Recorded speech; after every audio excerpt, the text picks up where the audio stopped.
पिछले एपिसोड में हमने देखा कि फादर कटरी के साथ शहर घूमते हुए जिम और टैबिथा को एक अजीब सा बॉक्स शहर के बीच में दिखता है, जिसके बारे में कटरी बताते हैं कि यह बॉक्स सजा के रूप में इस्तेमाल किया जाता है और आज फ्रैंक को उसके लापरवाही की वजह से सजा दिया जाएगा।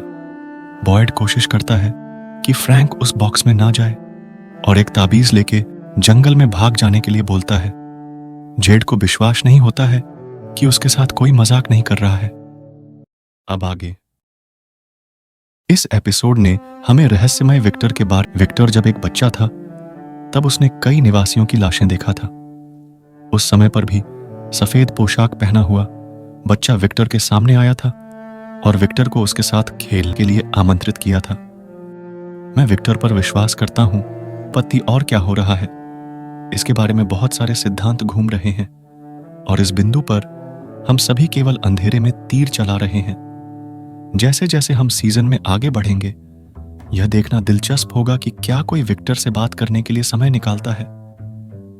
वर्तमान में ईथन ने सफेद पोशाक पहने उस बच्चे को विक्टर द्वारा बनाए गए चित्र से मिलाया है।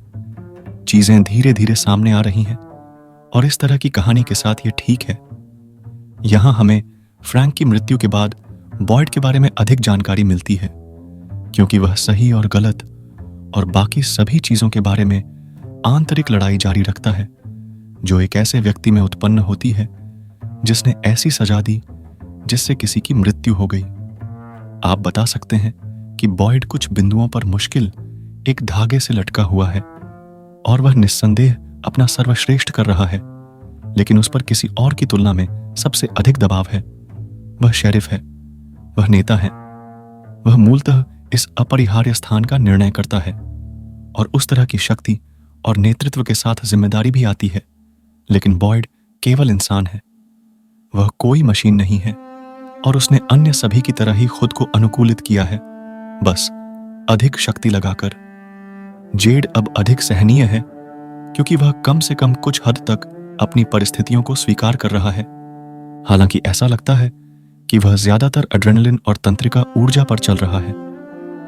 वह स्पष्ट रूप से घर का रास्ता खोजने के मिशन पर जा रहा है और आपको आश्चर्य होगा कि जब वे पहली बार आए थे तो उनमें से कई ऐसे ही थे। कैनी जेड को दिखाता है कि शहर का कोई निश्चित भौतिक स्थान नहीं है। जब वे बात कर रहे होते हैं, अचानक रेडियो में कुछ सिग्नल आता और कैनी बताता है कि ऐसा कभी कभी होता है। यह सुनकर जेड रेडियो लेकर दौड़ के बाहर चला जाता है।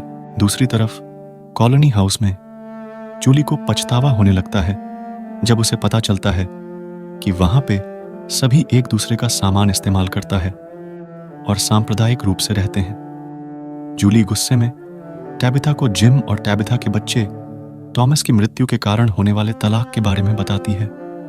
टैबिथा घर लौटती है और जिम से बहस करती है। विक्टर सफेद पोशाक पहने बच्चे को खोजने के लिए ईथन को अपने साथ ले जाता है। जंगल में ईथन की तलाश में जिम और टैबिथा जंगली कुत्तों से घिरे हुए हैं, लेकिन विक्टर पिस्तौल से उन्हें डरा देता है। भोजनालय में अचानक सैरा के हाथ में एक लिखावट उभर आते हैं जिसमें लिखा हुआ था कि ईथन को मारना होगा और उसे दौरा पड़ना शुरू हो जाता है।